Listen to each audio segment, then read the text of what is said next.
Is expanding, more people have income, exchange rate is stable and free, inflation is on its way down, the public debt has gone down to the lowest it has ever been in 30 years. At the end of this fiscal year, we will be below 70% debt to GDP. All of these that people say, oh, it sounds so good, but by condition. Yes.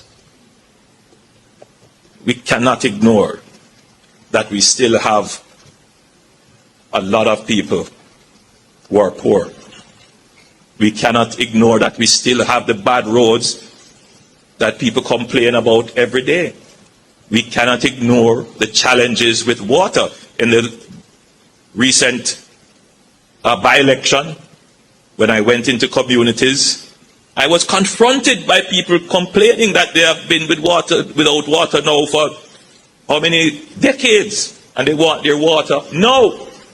And no matter what I try to explain to them that, yes, we are putting things in place, I want my water now. And I can understand that frustration.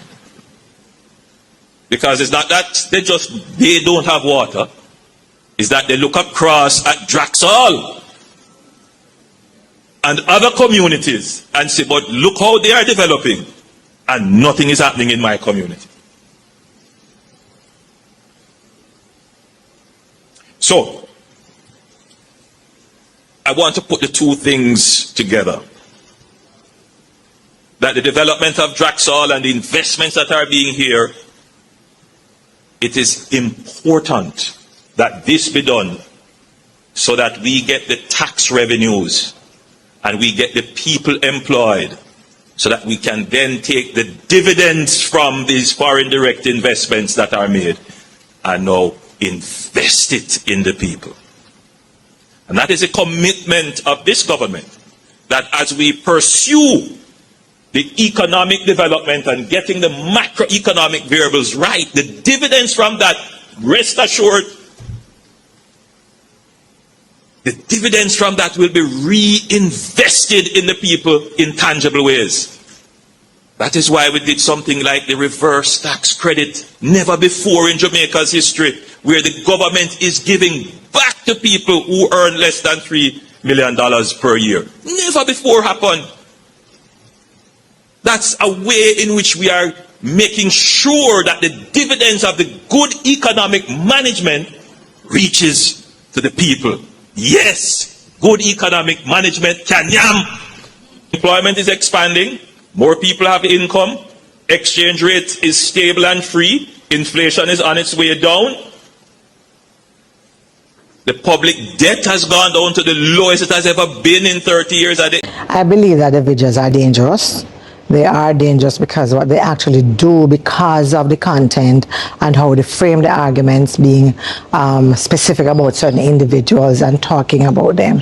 It is almost as if you're fingering individuals and you're saying some things about them that could incite others to make it difficult for them to do their jobs, to go, to go around wherever the community is, the island, and so on.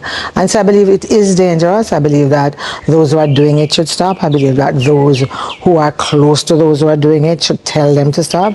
And I believe, at the end of the day, that we have to set a standard for how we deal with things like these. The media doesn't always say things about us that we like. Opinions differ on issues and on the positions that we take. All of that, we understand that.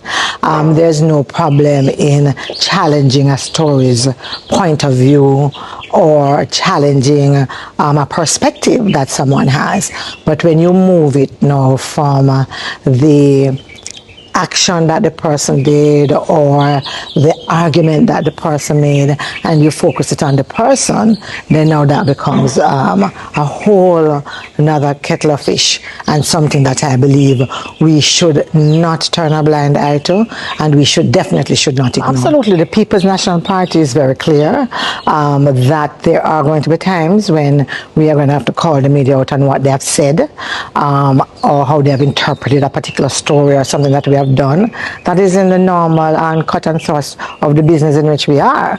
But we certainly condemn any attempt at identifying individuals and doing it in a way that cause attention to them, that could set them up and could make their lives difficult.